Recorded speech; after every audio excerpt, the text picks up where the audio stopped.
evangelista Marcos. Foi ele quem, na companhia do apóstolo Pedro, escreveu o primeiro dos 4 evangelhos.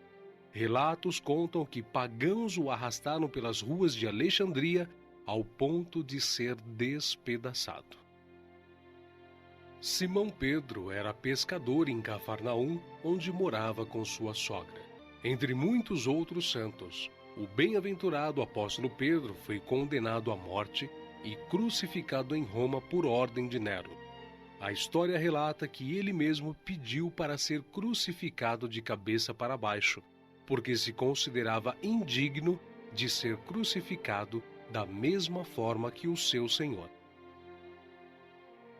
Saulo, depois nomeado Paulo, segundo os registros antigos, Paulo foi decapitado a mando do imperador Nero, mas suas cartas continuam vivas, testificando da verdade e do amor de Cristo até os dias de hoje.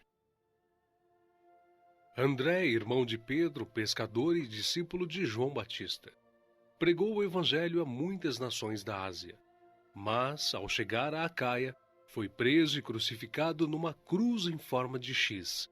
Daí, então, a origem do termo de Cruz de Santo André. Bartolomeu tem sido identificado muitas vezes na Bíblia como Natanael. Era natural de Caná da Galileia. Exerceu seu ministério na Anatólia, Etiópia, Armênia, Índia e Mesopotâmia. Foi esfolado vivo e crucificado de cabeça para baixo na Armênia.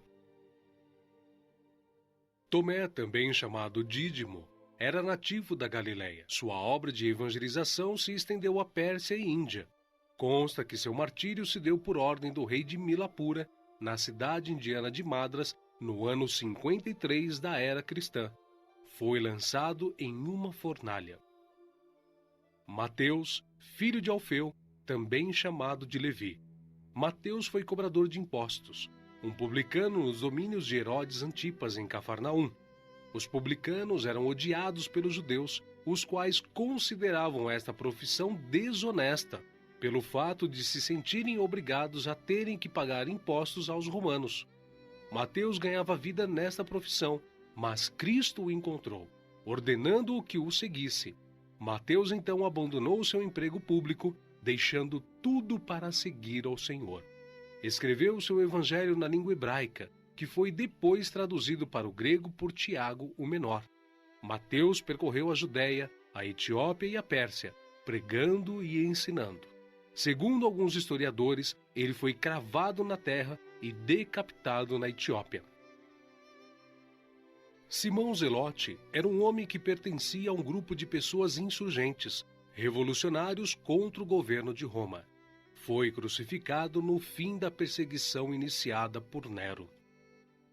Matias foi escolhido pelos apóstolos a preencher a vaga deixada por Judas. Quanto ao seu martírio, alguns escritores afirmam que os judeus o acusaram de ter blasfemado contra a lei e contra Moisés, sendo por isso sentenciado pelo sumo sacerdote a ser amarrado numa cruz e apedrejado, e por último, decapitado.